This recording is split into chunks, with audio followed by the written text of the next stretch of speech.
Governor Baker announces today he will lift most COVID-19 restrictions on Monday, May 29th, as the state remains on track to vaccinate 4.1 million residents by early June. Now, here to answer your questions is Dr. Sharon Wright. She is Chief Infection Prevention Officer at Beth Israel Lahey Health. Thanks for being here today. Thanks for having me. A lot of people, I think, have been waiting for this day for a really long time, but now I think to some it feels like it's happening really quickly. Do you agree with the timing with this? Are we safer now than we were even 2 weeks ago? Overall, this is really great news. We have all been waiting for a year and a half for this, and it means things are moving in the right direction.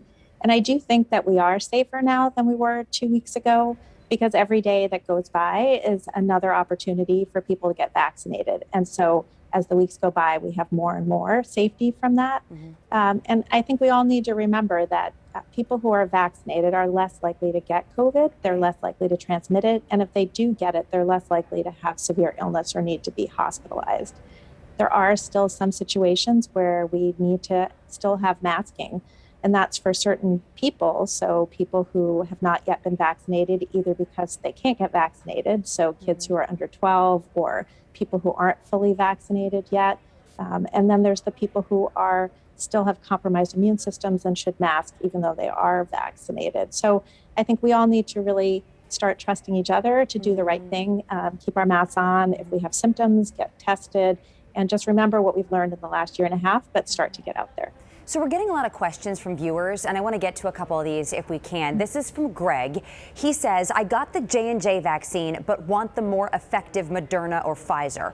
If available, can I get one of those? I think we've talked about this before, these different efficacy rates, but do you think that all three provide equal protection? Well, all three of the vaccines are extremely effective against severe disease, hospitalization, and death. And that's what you really want from the vaccine. And so I do think that any one of those vaccines will protect you. They're also been proven to be very effective against the variant strain. So I would not get revaccinated until such a time, if it does happen, that we're all told that we need boosters. All right, so here's another one. This one is from Diane. She says, the CDC says we don't need to wear masks if vaccinated. How did the Yankees baseball players get COVID after being vaccinated? This is a case that's getting a lot of attention, getting a lot of questions about this. What can you tell us about this? So I don't know that much about the Yankees situation other than what I hear on the news as well. But, you know, they have a protocol set up like teachers and students do, other sports teams, where they get tested routinely. And the whole point of that testing is to try to pick up positives in people who might not be symptomatic so that they can end the transmission cycle and not let other people get sick. And so their testing protocol is really working here. From what I understand, there's only one person with symptoms.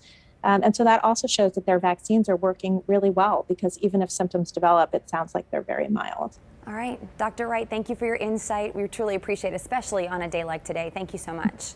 Thank you.